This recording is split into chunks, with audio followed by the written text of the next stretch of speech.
there is a narrative, but there is no many people talking about the ideas of the film. But I think there is a lot happening between the lines. Of course. And I redesigned the film by the time I was shooting. Yes. I based it in the choice of locations. Some of them I shoot before I was writing the script, and others I was choosing just before the shooting. And then I redesigned which scenes based in the work and the relationship between actors and the Yes. architecture. Mm-hmm. I think between these images, the relationship between character and environment is quite important in this narrative. You know, Yes. I think the city itself worked in a very oppressive way, and I think the character feels a little bit oppressive about the situation he's facing to. Yeah. Of course, the main character is an architect, and the film has a very almost you could say very architectural structure, and which you seldom see in films. And the only films that came to my mind while seeing it are some films by Antonioni, especially La Notte and L'Eclisse, where one character's relationship to the environment and the surroundings are as clear as in your film. Have they in some way, you've seen them of course? And that's exaggerate compliment, you know. Okay. So, I'm quite fan of Antonioni. Yeah. And by the time I was going to film school, Yeah. I was researching how Antonioni used the relationship between character and architecture Yes. to express feelings and mood. True. And I think that's something that is really is pretty much related to another artist that was born in Ferrara. It was Giorgio de Chirico, Oh, the yes. painter, the Italian painter Yeah. who created the metaphysical so-called painting. Yes.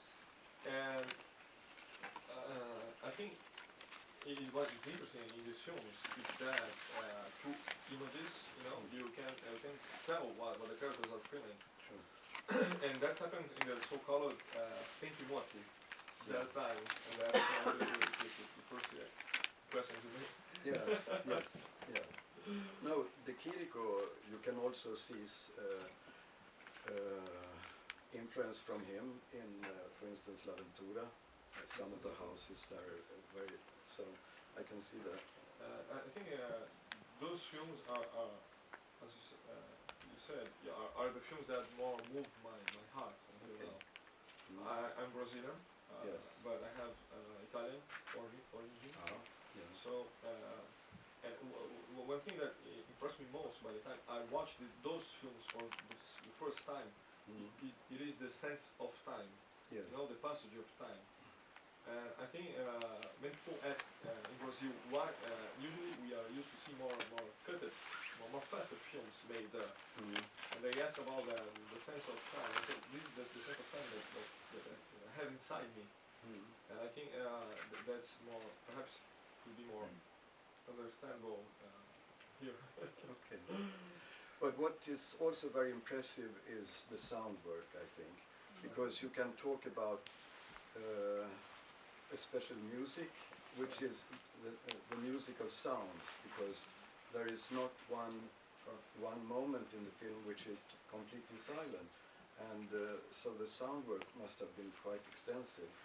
I don't know if you guys have visited São Paulo before, but São Paulo is a city that has a unique way of sound, and it could be really oppressive sometimes.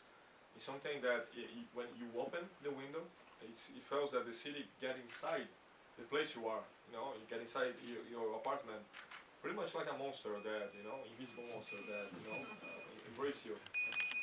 And by the time I decided to make the film, I thought, how the city of São Paulo you look like this film. So I decided to create kind of emotional sound more than a naturalistic sound. Yeah. And I think not only we are narrating our story through images, we are narrating a story through the use of sound. That's a little bit more difficult to feel because it's something that you're inside sitting in a dark room and it comes to the speakers. And we spent 4 months making creating the sound design. I can imagine. Yes. I was working with a sound designer. His name is Fabio Baldo. Uh-huh. Most part of the crew used to work with me with my previous shorts. And that's strange because some people, when they watch the film, they thought that that was a created soundtrack. And in fact it isn't, you know. And another curious thing is that there is only a couple songs on this film. One of them was seen in the beach house that looks like kind of a jungle. It is near from São Paulo. It's called Iporanga. And that scene we can hear the actor, who is also a great singer, used to be a great singer. His name is Marco Ribas. Unfortunately, he passed away after our shooting, and that is the last he last record of his voice. He was playing a music by Milton Nascimento. The music is called Trastevere.